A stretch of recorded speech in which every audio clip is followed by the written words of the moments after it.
Previously on agentpalmer.com, the real Frank Zappa book is worth your time. Declassifying a decade, honoring 10 years of agentpalmer.com, and Rob's story has given me hope that I'm on the path to somewhere, though I do not know where.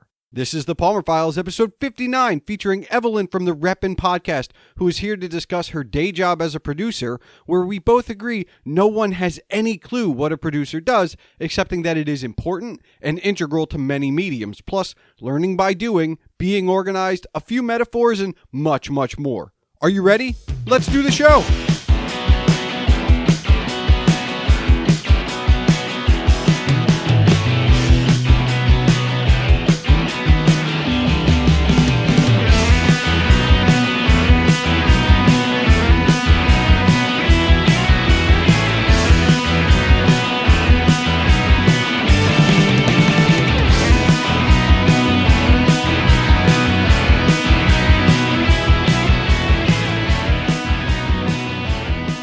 And welcome to the Palmer Files. I'm your host, Jason Stershik, also known as Agent Palmer, and on this 59th episode is Evelien. She is a producer for television, as well as her own podcast, Reppin, and she's here to discuss what it is a producer does.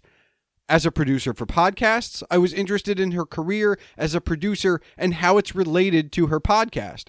We're creators, we're innovators, we get things done, and that's not just because we're producers. It's literally who we are. What you're about to hear is how we arrived at where we are, what did or did not prepare us for it, and a little bit about the process of what we do. There are metaphors aplenty, because relating what we do, even though we know what it is, still isn't the easiest thing, because, as you'll soon find out, it encompasses so much. Now, you may have noticed, I have not given Evelien's full name. This is not an omission. She likes her anonymity, and I respect that, as I hope you do too. Before we get going, remember that if you want to discuss this episode as you listen or afterwards, you can tweet me at Agent Palmer, my guest Evelien at Reppin Podcast, that's Reppin Podcast, and this show at the Palmer Files. You can find Evelien's Reppin Podcast, a podcast about stories of courage, empowerment, diversity, perspective, acceptance, and more, wherever you find your podcasts. And you can find more information at campsite.bio/Reppin Podcast. Again, that's Reppin Podcast. Don't forget, you can see all of my writings and rantings on agentpalmer.com. And of course, email can be sent to thepalmerfiles@gmail.com. So without further ado, quiet, please. The producers are talking.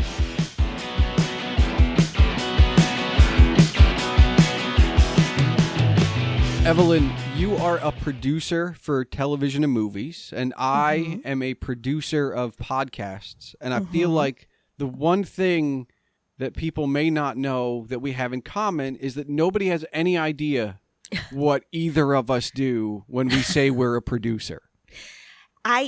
Jason, sometimes I'm wondering that myself, to be honest with you. I don't know if you have days like that where you're just sort of spinning around and wondering what it is that I'm doing today.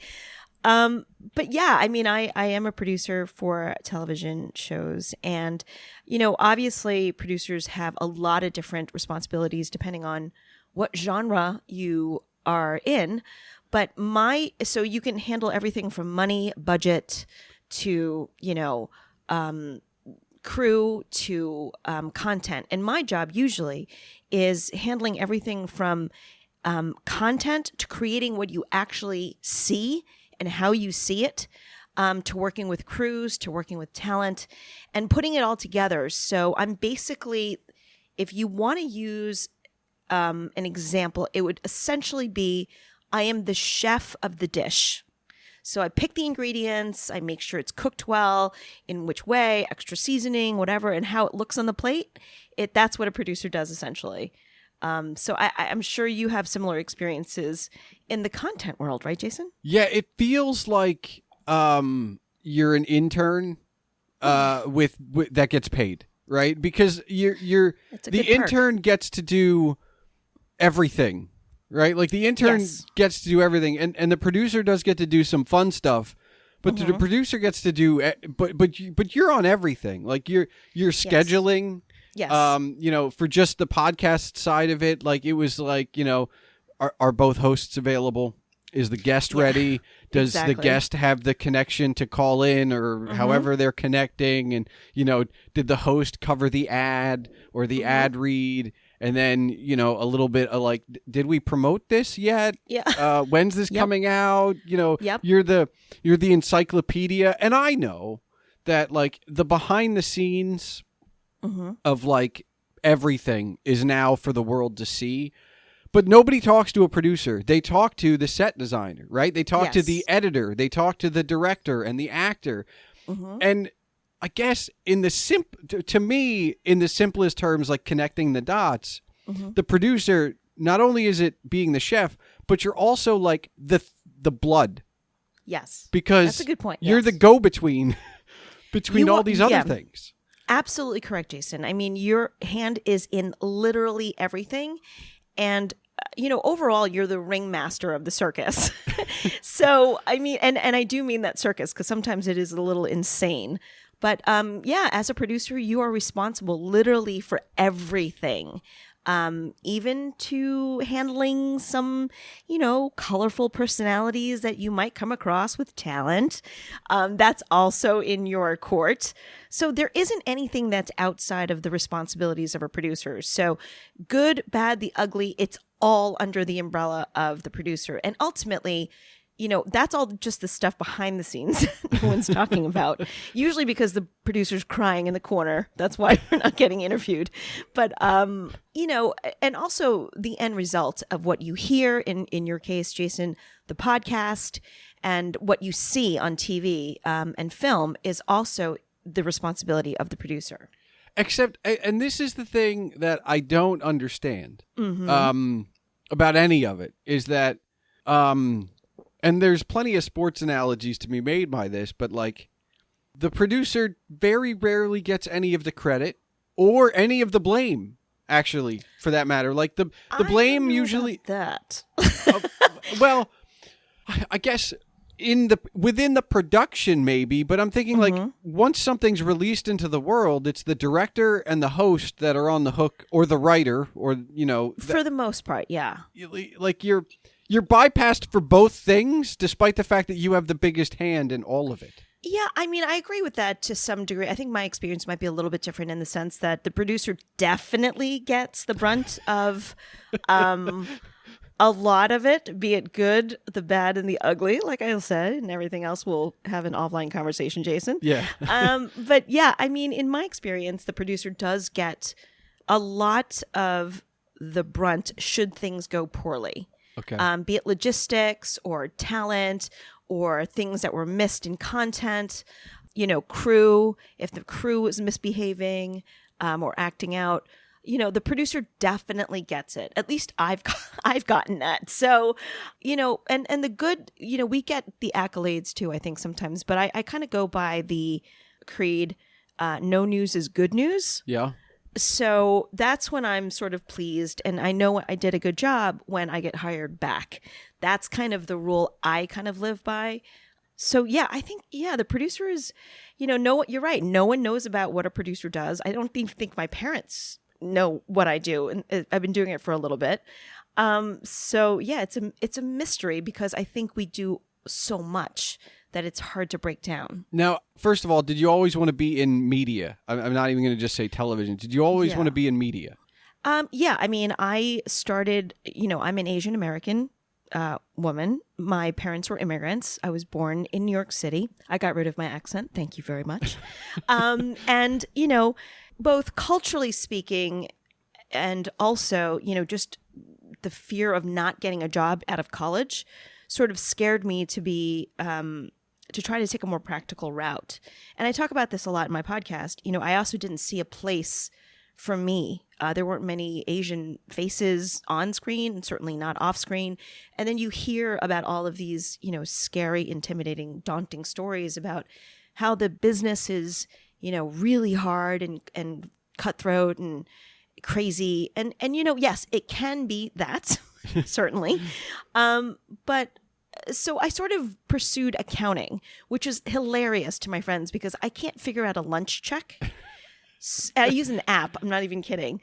But yes, entertainment and media was something I've always wanted to do. And ultimately, I had to take a huge risk and just go for it. So for me at that time, my only option was to succeed. Okay. So I see. And you and I have it very different because as a Jewish American, I know about directors and writers because that, like, if you have any general interest in media and you happen to be Jewish, they always point it out, right? Like, like culturally, like from a cultural Judaism perspective, we are very aware of how this tiny 0.2% of us, or whatever the percentage is, like, have this big part of the Hollywood media. Yes. We're not the majority, but those things abound, right? Yes. But that exists as like a platform for you. I just kind of never saw it as a thing I'd want to do until now. Here I am doing it. And doing it very well. Well, I wonder, though, because I enjoy the independent label, and I enjoy talking to you because I want to talk to you, not because it may be good for my ratings, or I enjoy I having. hope it's good for your ratings too. Yeah. I do too, but that's not. But that's not Yes, the reason. The Uh-huh. impetus, and my blog is the same way. I write something that I want to share with people, not because 100 people will like it, but maybe one will, and Right. that's where the success. Like, how do you define that, right? Like, your podcast, I think, is similar in that regard, where you're trying to get a message out there. Yes. And if you reach one person, if 100 people listen, great. But if you reach one person, like, that's what your ultimate goal is. You're not trying to make, look, I think we would all have that number where it would be like, okay, well, now I'm doing this full time. But And what is, I've always had the conversation with friends and even family of like what that numerical monetary number does to the show.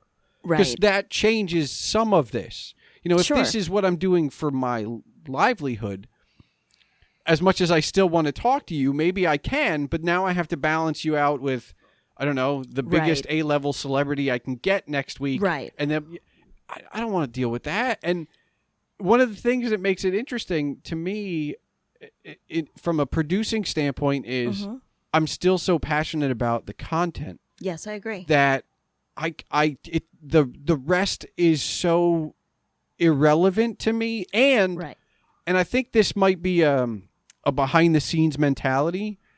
We're always, I don't want to say putting out little fires, but it's death by 1,000 cuts. There's always a lot of little things to get done and a lot of details to pay attention to. So you never see the bigger picture. Like, the episode's done. This shot is done. And now I'm on to the next episode, or we're on to the next scene, or we're on to the next thing. And so, but that's who we are.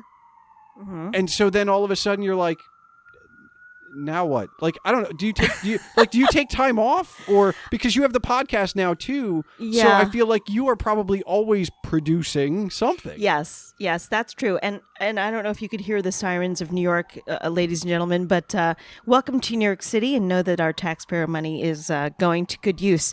I'm always producing. I actually just got off a plane coming back from LA, working on a project. So there's a million little cuts, but I also, add on to that, Jason, is that there's also a million large cuts, gashes, hemorrhaging that you're constantly putting out this fire. So I can share a million stories over my career where, things just didn't go as planned, and you're literally just making it work. And in fact, I'm not going to give too many details, but like on my last shoot that I just came back from Los Angeles, it was a wonderful crew, incredible show, incredible project. I'm super excited to be a part of it, but things did not go as planned. There were people about an hour late. It was the conversation sort of dominated in one area when we were supposed to cover two areas. And ultimately, the producers kind of came together, and our co-executive producers, we have two of them who are spectacular and talented and kind, didn't lose their cool and just sort of, came up with some immediate ideas right on the spot, and we made it work. So there are a million things that I'm sure you can agree with this too, Jason, just doing a podcast. I mean, there's a million details that are involved with putting something like this together. It takes so much work and so much time. But at the end of the day, it is about the passion and the conversations that we want to have. And that's what fuels us. Yeah. Would you agree with that? I would, although I do want to ask you because so I've been, in hindsight, slowly preparing to be a producer.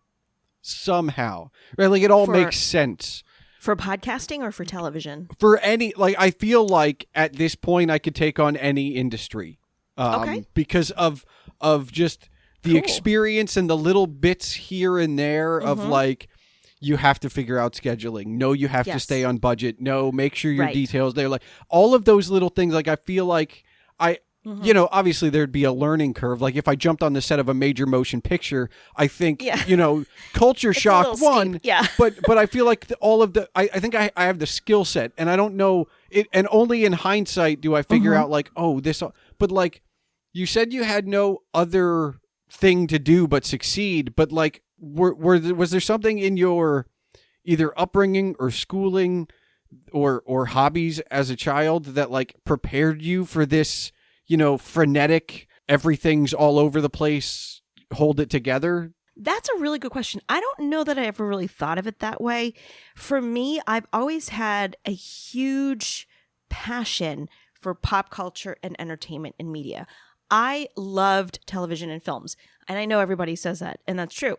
But I think I was so enamored and there was such a pull for me to be in entertainment that there was never a question that was what I wanted to do. Like I wanted to breathe it. I wanted to live it.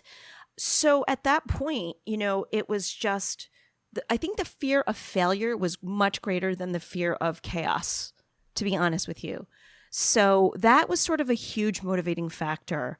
Also, I'm an only child, so you don't want to disappoint your parents. I know that feeling. I am also an only child, and so you get it. But there's also a part of me, and I have this, and I don't know where this comes from, but like I think I have not bigger, but I do have a fear of success. Like I will come clean right now and just say like I know I have a small fear of success. Like interesting. Whatever moderate amount of internet stardom this podcast and my blog have allowed me is comfortable. But if I quote unquote go viral tomorrow, there's a part of that scares me a lot more than if this episode didn't work out for some reason. Sure. Sure. And I think part of it is we can redo this. But once it succeeds, you can't undo that. No, you can't put the genie back in the bottle. Yeah, that's for sure. Yeah, I don't know. I mean, but is that a fear of success or just fear of being overwhelmed? See, I see a nuance there. I don't know, but I don't know if it's a fear of success that you're talking about, and I'll challenge you with that respectfully. I mean, that's fair. Overwhelm is I guess it depends on how we determine overwhelm, because like fair. I've been one who over the last 3 years finally started challenging myself when people would ask me for help. I was finally starting to find reasons to say yes instead of finding reasons to say no, which meant my default was always yes. Interesting. Okay. There was a time where and thank God for Podchaser, because there's now proof of it, where like I was either producing or guesting. I didn't have this show at the time, but I was either producing or guesting on 3 or 4 shows concurrently. Wow. And probably helping behind the scenes of a few that never really went anywhere. And it was a scenario where I was always saying yes. Okay. But that's, again, it's an overwhelming thing, but it's a busy thing. Right. And it's different than being overwhelmed because something worked. I think some of it worked. I was just too busy to notice. Like, right. Yeah, because you're moving so fast. You can't, I mean, it's hard to notice these things. But I still don't know. I mean, I think that's that's being busy and staying. And I think part of, I mean, I'm speculating because I don't want to speak for you, but my assumption of just hearing this is, it's, you loved it. It fueled you creatively. It fulfilled a part of you. Obviously, that's why you did it. But I don't know if it's fear of success, because you are succeeding now with your blog and also with your podcast. And it's a good feeling. And I don't see you shying away from it. I mean, it's fair. I guess I'm not. And look, this is a psycho thing. We don't have to get a psychoanalysis thing. We don't have to get into. But like I know that I am a horrible compliment taker. I am also a horrible gift receiver. So okay, those two things go together. I think there are support groups for that. Yeah. So maybe part of it is I could go huge tomorrow, and I just don't know how to handle it. Like I deflect. Like you tell me I have a great show, and I'm gonna just be like, "Thanks for listening. Here's something else." Like I'm not like I get that. Yeah. The funny thing is that we're having this conversation is that in many ways I'm the same way. So many people will say, well, not so many people. I don't even want to say that. It makes me uncomfortable just saying that. I'll even share with you, one of the biggest hurdles for me personally when I started this podcast was I was really struggling, and you may laugh about this. I was really struggling about whether or not I should find somebody to host this show and I'll just produce it. But then ultimately it came down to, being nimble in terms of production and not having like someone else I had to schedule and someone else I had to produce and someone else I had to direct. I know how to do the interviews. I know the conversations that I want to have. So I was trying to streamline it. And ultimately I was just like, I just got to suck it up and do the show. So I understand, the issue with not being comfortable with taking compliments. I certainly can fall under that same category. Well, but I will challenge you too. So I came on board the Stranger Conversations like at the end of season 1, basically.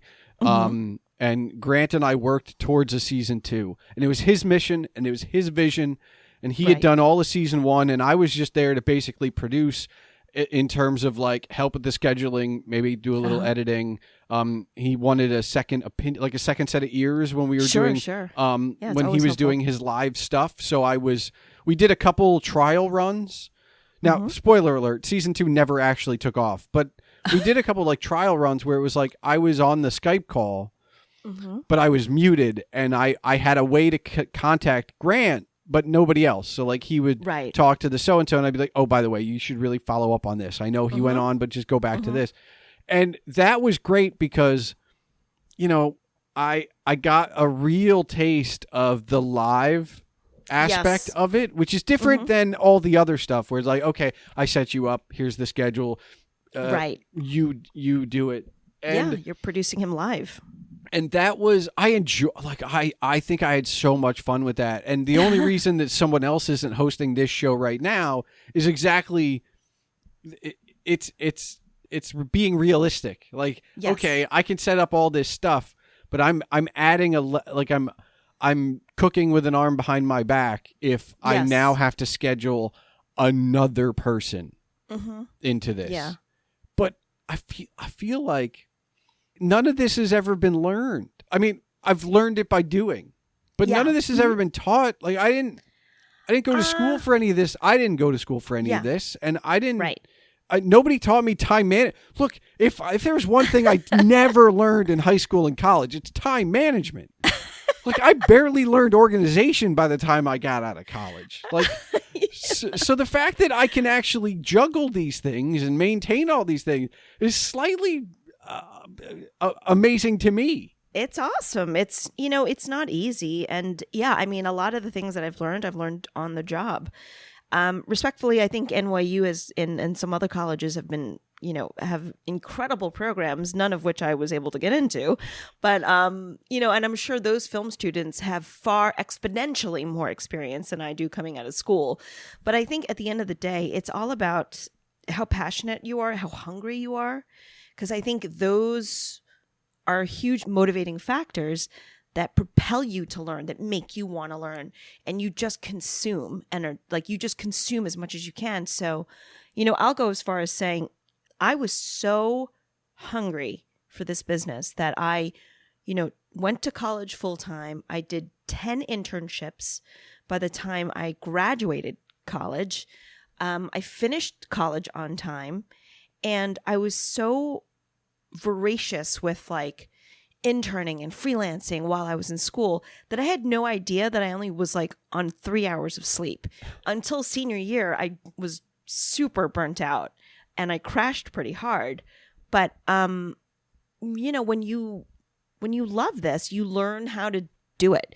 And a lot of it is just baptism by fire. And I think you would agree with that too. I have a similar story, not as far as the business goes, but like my freshman year was a train wreck in itself for many other reasons. Despite, like, mainly because I didn't want to go to class, right? But sophomore and junior year was when I started writing for the paper, and I got involved in student government, and I got involved in student activities, and now all of a sudden, I'm functioning on like 4 or 5 hours of sleep, and it's not until I get to my senior year that I go, maybe pump the brakes on some of this. Yeah, like you've set yourself up. Yeah. You don't have to do this for like you did it. Okay, like nobody's going to be like, oh, you were only president of that club for 2 years. Like nobody's going to be like, why didn't you do the like? Nobody's going to come at you for that. Right. So pump the brakes and enjoy your senior year. Mm-hmm. And that's when I realized, oh, like I can do homework at 8:00 because I'm not required to be at this meeting or this event or whatever. And now all of a sudden I'm done at 10:00. And you're like, wow, I get an extra 3 hours of sleep. It's not even an extra 3 hours. Like I can hang out with my friends. Like I can have a life beyond all those other things. Meanwhile, right? Like fast forward to me getting into podcasting and saying yes to everybody. And it's like, I look back on that catalog of work and go, how did I had a full-time job. Wait a second. Don't you think that schedule prepared you for producing? It's possible, but that's what I mean. In hindsight, we can look back and see all of the things. Like I was in the radio club, and before that, I had played around in any band you can think of, and my friends and I had a Tascam Porta studio, and I would record. So there's all these little things that build up over the course of my life. Looking back now, but at the time, I don't know what I'm going to do with any of these. Like, is this like? Do you know what I mean? Like, I was able to. I was comfortable behind a mixer board. Mm-hmm. But once I decided not to pursue audio engineering as a college major, which was about halfway through my junior year of high school, I was like, yeah, that maybe not. But once that skill never came back until podcasting, right? So it's amazing how those other things. But there's also a part of me, as I get older, despite some of the successes behind me, that I go, I don't know if I think I'm waiting for the right project to have that drive again. I don't know if I can just turn it on. I think the thing that worked for me when I was in college was I was passionate about the college community at that point. It wasn't just that I was in all these clubs and leadership and whatever. I was really involved. I was literally bleeding blue and orange, I think were our college colors, right? So that was the thing. And the podcasting was within a certain community when all those shows are at that one time were within a certain sub community. And I was passionate about helping all of my friends. Yeah, that's great. I think you need that. I don't know if I could just turn on tomorrow and be like, all right, well, I guess I'm going to go 3 hours sleep for a couple weeks because I got this thing. Like, no, I think it has to be that thing. I think you still draw on that.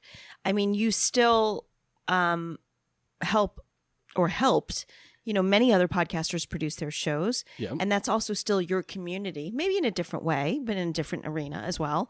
But you're still drawing on those similar passions, right? Yeah. And you're right. I think that looking back, our inability to pump the brakes for a while did set the stage for us to learn how to multitask, function on very little sleep, drink a lot of coffee, and get shit done. That set the stage for, what you're doing now. I think it certainly set the stage for what I'm doing now. And being able to handle all the million little details, as you say, death by a million cuts. I also said, yes, that's right. But also there's a hatchet job coming at you too.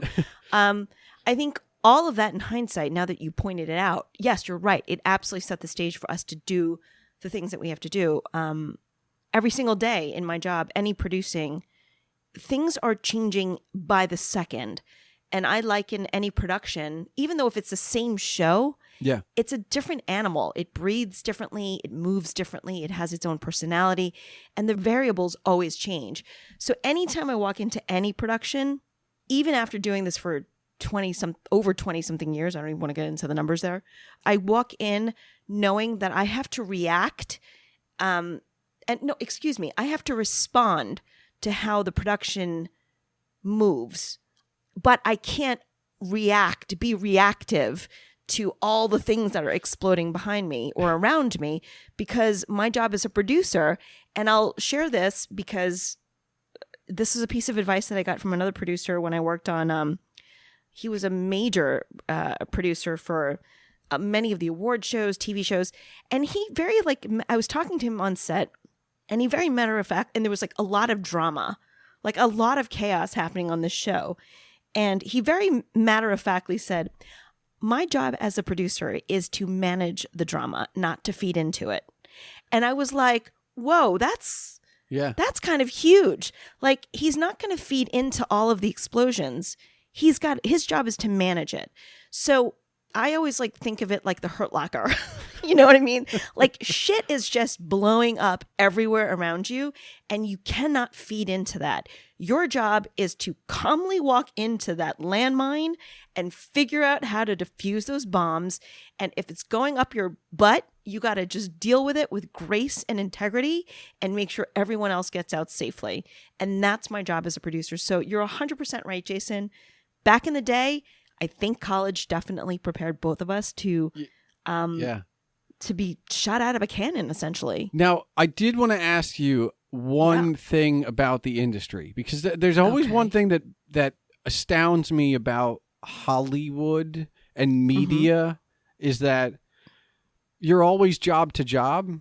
Yes. Unless you're lucky enough to get on Law and Order and stay on Law and Order, you're that as much as you put into this thing right here, right now, you're going to have to look or hope for something else. How do you, and obviously it kind of ties into everything else we've been talking about, but it's a different mentality when it's where's my next check coming from? Right. How do you manage that? Because that seems like a different thing altogether. Like most of my life, everything is always constantly in flux. I am not going to name drop, but I will say that I do work on Law and Order SVU.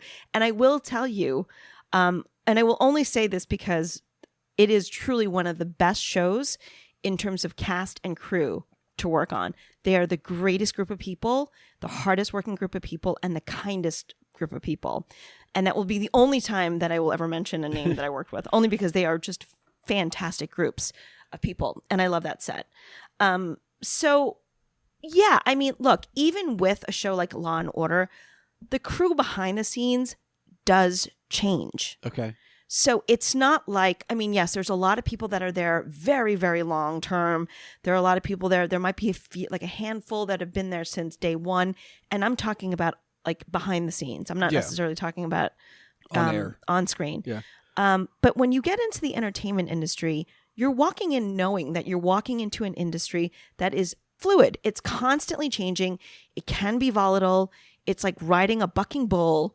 The landscapes change. You need to stay relevant. You need to stay current. You need to know, all the new technology that's getting out. And you also need to accept that, as you're coming up, you're 20 and moving and shaking and do all these things, your time will come where someone unseats you when you're 20, who is in their 20s and 30s. So you have to never forget that show business is a business. Okay. and you have to manage your finances as a business that is very much like the stock market. There are great highs and there are very deep lows, and you need to always be prepared for, whatever that turn may come. And that's how you survive. So when you started Reppin, knowing that it was yours and that you weren't going, you may have to, change with the times, and the technology might change, but it's your show now. You've decided you're going to host. You are the producer and editor and everything. And you don't have to worry about if there's going to, you are God now. You get to decide there's going to be a season 5. There's going to be a season 6 or we're going to stop and I'm going to do something else. Yes. This is a level of control you really, for all of the things you've been able to do and put together, this is the most control and stable project you've probably had. Well, yes and no, because the flip side of it is, I'm not doing it for money. So my day job still remains as a producer director and for television and digital content and films. So that's still my bread and butter. That's still my day job. Yeah. So on the flip side of that, you're right. This is completely my control. I created this. One of the many reasons why I created Reppin was to take myself to task. It was completely mine. I didn't get notes from other executive producers or network or anything. So, pass or fail, it's all on me. If it sucks, it's totally me. If it doesn't suck, it's totally me. But even having said that, I am going into this knowing that this is about something that I wanted to create and to continue to practice my craft. But, in the sense that, yes, I'm quote unquote, as you are with your podcast, sort of the all and be all of it. Yeah. But on the flip side is, I'm still challenged by, well, I want to get this talent and I'm dealing with their schedules and it's challenging because it's not working out with my schedule. And then while I'm on location, like for example, in LA, I have to get 3 episodes edited and that my production is changing. My flights are changing. I'm taking a red eye, but I've got to push this out. So there's 1,000 other variables that offset what you just laid out in terms of constants. Okay. So, for me, ultimately production for me, and I know that there's a lot of producers out there and everyone has different reasons for doing what they're doing in media and entertainment, but I am, not into name dropping or being at scenes or events. I do them and I attend them when I am either interested in them or I have to go to them. Yeah. But ultimately for me, when I work, I give 1,050%. And when I don't, I completely step back and I want to be anonymous and I want to be with friends that are from kindergarten that don't own TVs. So if I say someone's name, it's not me name dropping. Yeah. It's just talking about my day. Yeah. They don't even know who the hell I'm talking about or what show I'm talking about. They don't even watch it. So there's a beauty in that. And for me, that's a very stabilizing factor and it grounds me. And I think my method to my madness in terms of producing is I always want to step back and get my head out of the game. Okay. So I always keep a sharper focus when I come back into it and I'm fresh. Yeah. I see that. I probably don't take enough time away from it as I should. Yeah. I think I know that, especially I'm a fair weather runner. So like, okay. What does that mean? We're recording now in the fall, so I'm done. I'm going to hibernate my legs for the next little bit, and when it hits 80 again, I'll go for my daily runs or whatever. Gotcha. As long as it's not raining, like that's what I mean. Like fair weather. Like if it's 80, and not raining, I'm gone. I'll do it. And I definitely think that takes me out of it, and I think that to an extent, I want to say to an extent when I'm reading a book, because I prefer old school, that I'm taking out of it too. But I review all of those things for the blog. So in the back of my head, that's still running. Sure.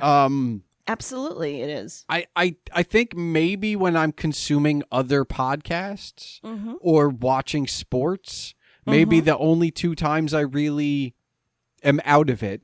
But I don't know if I'm ever really out of it, because even then ooh, that's an idea for a post, or ooh, I should have so-and-so on, or like, I mean, it's inspiration. As much as we want to turn off, tune out, and just kind of relax, I think we're just wired to be always on. Like, not to speak for you, but like even when I'm actively trying to step away, like I still get ideas that I have to write down. Yes.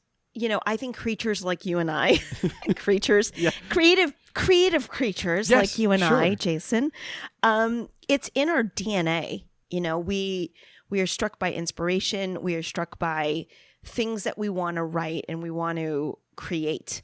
I think the difference in terms of the creative people versus, other people that may have great ideas is that we actually, we are fueled and driven to get up and do it, whether it's in 80-degree weather, using your example, or just, running all the time like Forrest Gump. Yeah. It's just, that's the only difference. But yeah, I don't think that we can necessarily turn it off. I mean, there have been multiple times where I'm sleeping and I'm writing a VO, like I have a VO in a voiceover copy in my head that's coming together. And then the next morning I put it to paper. So there have been moments like that. I mean, it's a little sick, but maybe that's also why I'm sleep deprived. But yeah, you can't always turn it off. So here, I'm from a Hollywood perspective, and this is a very like outside the industry kind of question. Mm-hmm. As not very Hollywood, just no, but you're in the media, like you're in the medium of creating that stuff. I know it's not, I just don't want people to think that I'm like, I don't know, Zsa Zsa Gabor or something. Oh, that's fair. But like, to me, the way Hollywood portrays itself is that even as a producer, you still have a screenplay you want to pitch. Yes, right? That is true. Is that a thing where Hollywood's overselling it, or is that really a thing? And I'm not asking you personally if you have a script. I'm just saying, like, are there a lot of producers and like behind the scenes techs that are there for their break, maybe, perhaps, potentially? You know what? I don't know if it's break. The people that I've worked with are, all super talented for the most part, and they're involved with pretty big productions that people would be familiar with. I would say this. I just think, going back to what you said, creative people like you and I, we always have ideas, things that inspire us, that we want to create. So we are constantly doing other projects on the side in addition to whatever else we're doing. Yeah. And I don't necessarily think that's like, I mean, yes, there are some scripts or whatever that you're into. I just think creative types always have other ideas that they're passionate about, that they want to create.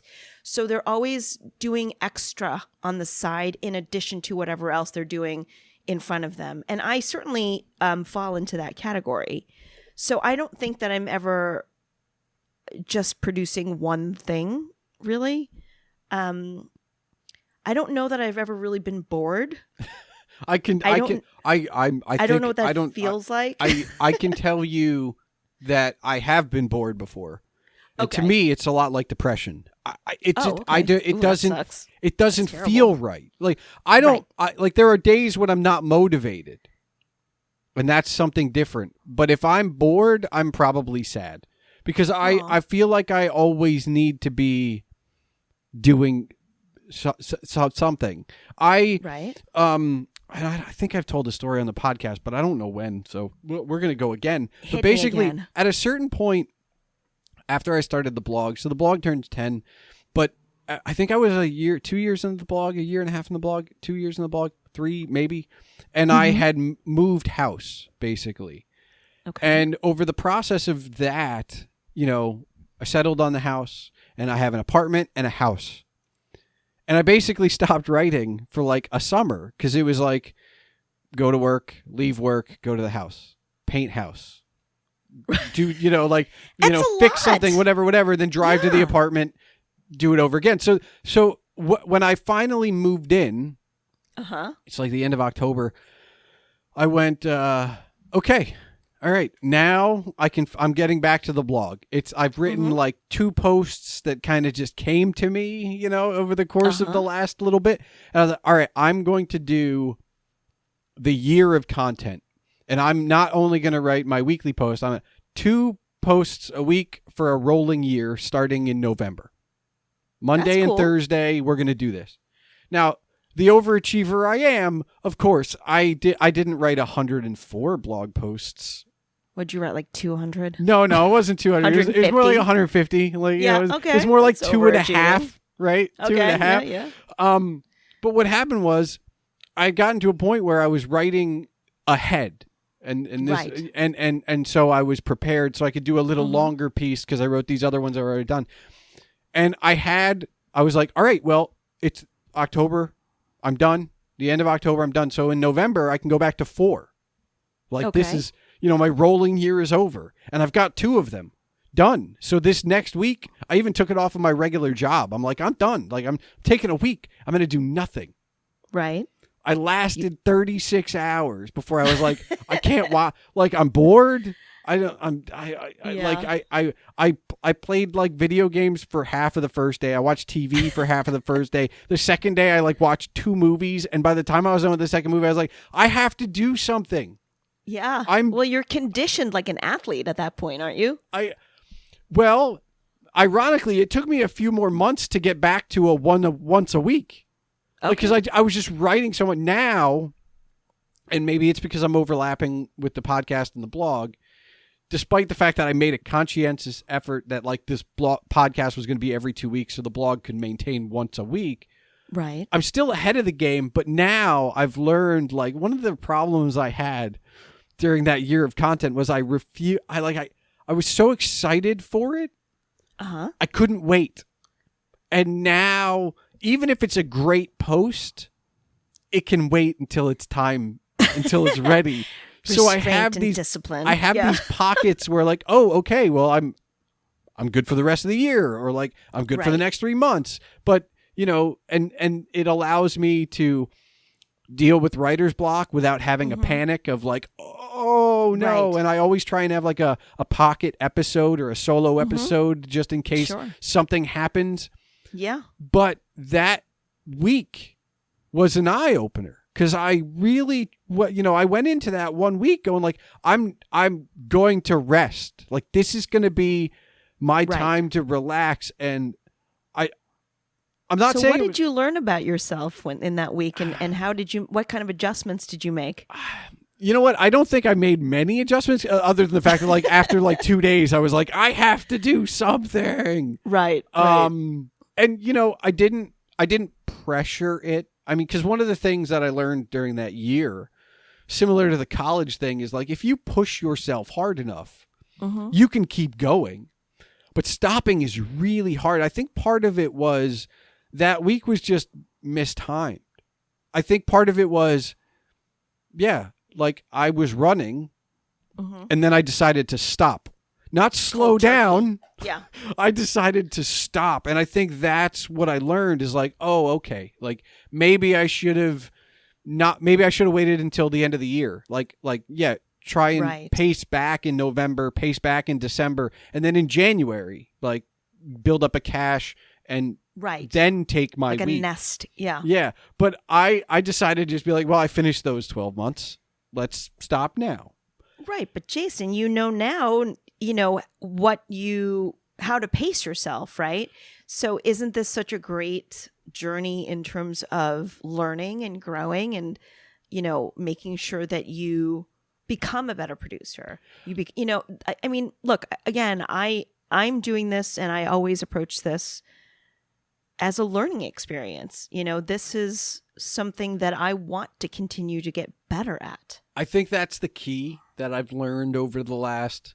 I mean, the podcast is 2, the blog is 10. And that's because I looked it up and I know these... I finally know these details. Congratulations, but I don't... Like, until I didn't... Like, I was doing research for something else when I realized this was my 10th year with the blog. Like, it wasn't something that I was counting down and looking forward to.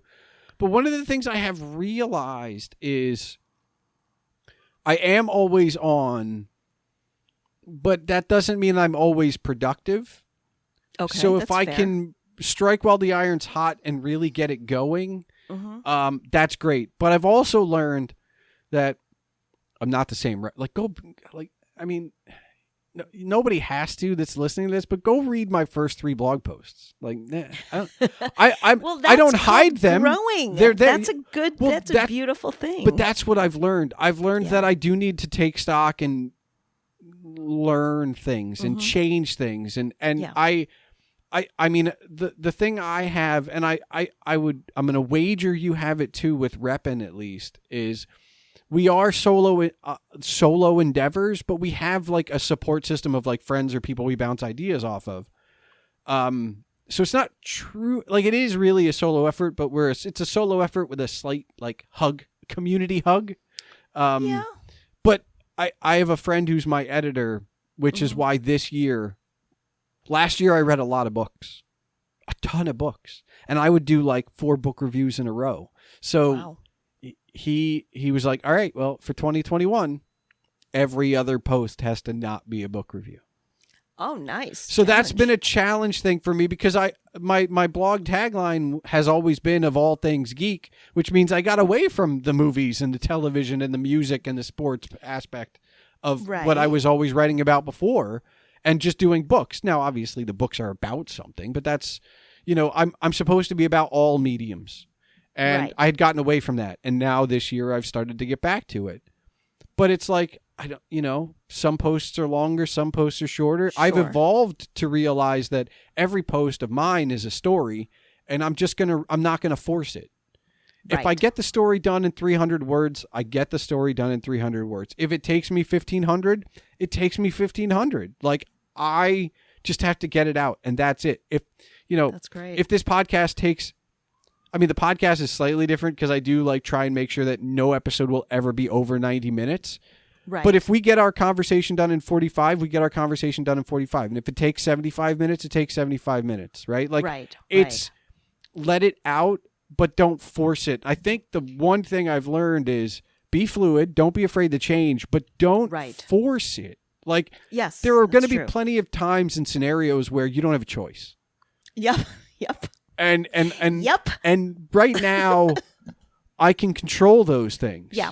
And since I can control those things, I can get better out of myself. I mean, if you want to talk about like what I've learned producing, it's if you can get somebody to give you their honesty and their authentic self, that's better for the project as a whole. Always. Yeah. Always. Look, going back to what you said at the very start of our conversation, this podcast, be it yours, be it mine, for all of the people that are podcasting, it is our baby, and for me, my not podcasting, but my producing philosophy is that I don't go into any production thinking this is the formula for success. Yeah. Like I said earlier, I see every production, be it television, the podcast, whatever, it is its own animal. It's got its own personality, and you have to just be able to listen to it and do what that particular, be it blog post you're writing, podcast episode, TV show, or even talent. Sometimes I'll have like 4 talent on set. Like I did just now in LA, I'll direct them all differently because they're different people. So allowing yourself the space and the understanding and the permission to be flexible is a big part of producing in any genre and not forcing something. And yeah, you're right, Jason. There have been many times where we're in situations, or let me speak for myself, I've been in many production situations where I don't have a choice and I have to make something happen. Be it talking to a volatile actor who is really in no mood for me at all. And, me taking the brunt of that emotionally or whatever else and making it work, or having sort of a crew member that's not doing what they're supposed to be doing. That's all for me. And I know that I don't have a choice, but I have to, this is my goal. This is my job, and I have to do it. But again, I think even within those parameters, the understanding of knowing how to approach that and being flexible is huge, because otherwise you're just going to drive yourself into the ground.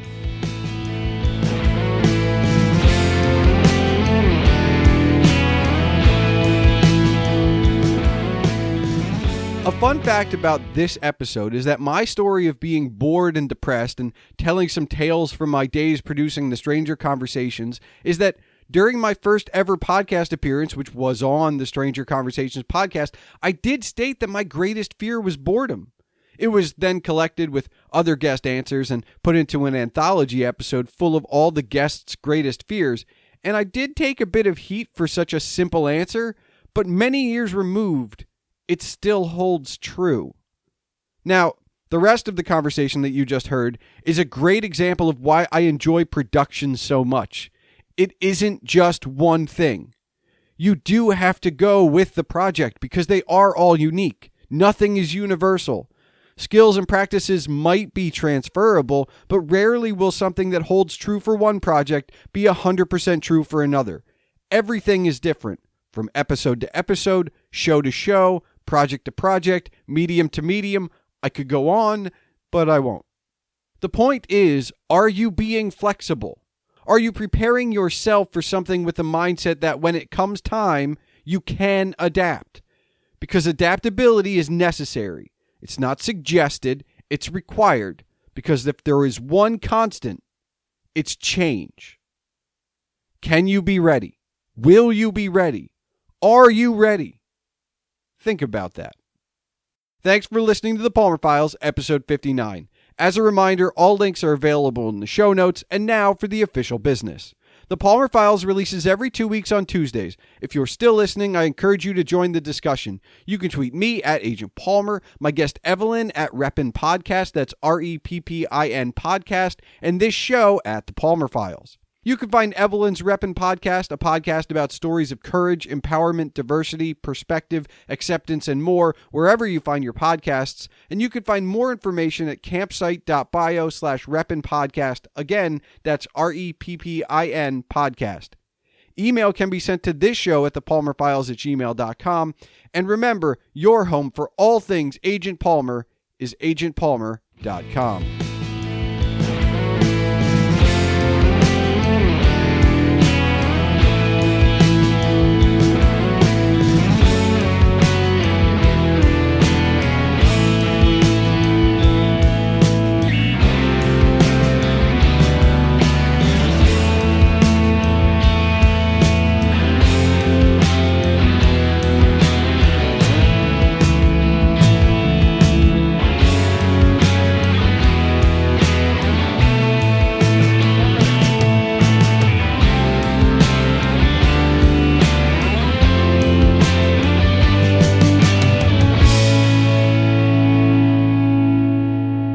All right, Evelien, do you have one final question for me?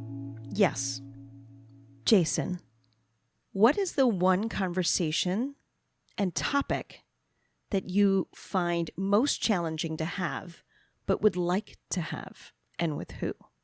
So the first thing that comes to mind is process conversations, because it's a lot of pausing and thinking and trying to figure out how to explain things that are basically unexplainable. Ooh. Because how do I write a blog post? I don't think about it. I just do. I know some of the processes that go into it, but when I sit down, it comes out of me. You know, how do I do this show? Well, yeah, I mean, I do some prep work. I invite you on and we schedule a time and then I explain to you what's going to happen. But after I ask you that first question, I don't know how this works. Right. And I think it's organic. And I think that process is like that for a lot of things. Like we can distill it down in pieces, but there are always going to be pieces we can't explain or that we have trouble putting into words. And I love process. So that would be it. Who would I talk to? Who would be the ultimate get in terms of having a process interview I or feel conversation? so there's definitely I probably have, as I'm stretching, I probably have like 2 or 3 people that would fill this void for me. The first would be Marin, because he's got a very unique style of interviewing on his show, and he's a comedian and writer. Yeah. So there's so many different processes to dissect and discuss that it would be fun. And the other one that really pops to mind is Douglas Copeland, who's also a writer, but who has also dabbled in some other mediums. And again, it's a process thing. I've listened to most of Marin's shows, right? And I watched his television show, and I've seen his stand-ups, and I've read. I'm halfway through reading through Doug Copeland's bibliography, basically. So I understand the consuming aspect of it, but the creation aspect of it, I'm always going to be fascinated by that. And I think I'm always going to be fascinated by it in terms of needing the conversation for the process, like talking to you right here, right now, because we have those, behind the scenes, like DVD commentaries, but they don't talk a lot about process in terms of maybe they'll be like, and so I told the actor this, that, and the other thing, but it always feels like they're skating the surface of the process instead of really talking about the iceberg underneath. Yeah. And so it's that's always granular. Yeah. Yeah. But that's, I find that enjoyable because, first of all, it's the one thing that feels truly unique to an individual.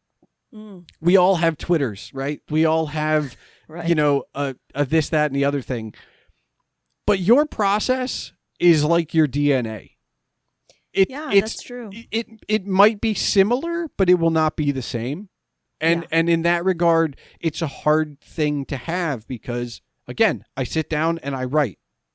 Well, but how do you write? I don't know, right? And so in order to get a little more granular and a little more concrete about it, it's a hard conversation to have because even now I'm struggling to go. I write. Like it comes right. It comes out. Like sometimes I don't get to my computer in time, so I pick up a notepad. Or if I'm really struggling, I pick up my phone. I'm better typing on a keyboard. I'm better writing on a piece of paper. I am least successful when getting brain to phone keyboard. Yes. No, I have the same problem. Basically because I can't see anymore, and I also, for some reason, have fat sausage thumbs, and I'm constantly hitting the wrong keys. I don't think it has anything to do with the size of your thumbs, because my thumbs have not grown at all, and I went from being able to type to not being able to type. Okay. So here's the pro tip that I use to get around that is voice diction, even though it comes off like completely autocorrect screws me every single time, but it is a good shortcut when you're in a jam. Okay. But yeah, I love that. Now, has anyone asked you that question before? No. Okay, cool. No, I've had a few, like if you could interview somebody or if you could write a biography about somebody, but never that. And you know what? Good. I feel like a process junkie. It feels like not enough people. Unless people are I feel like people are only process junkies when they're getting ready to do something. Like they'll ask me or you how to do a podcast because they want to do their own, not because they're curious for how it happens.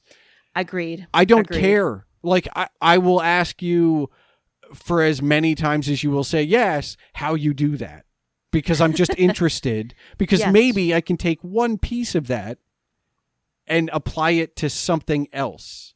Right. Like we're not doing you're this. Doing okay, Jason. Well, I don't think you need me.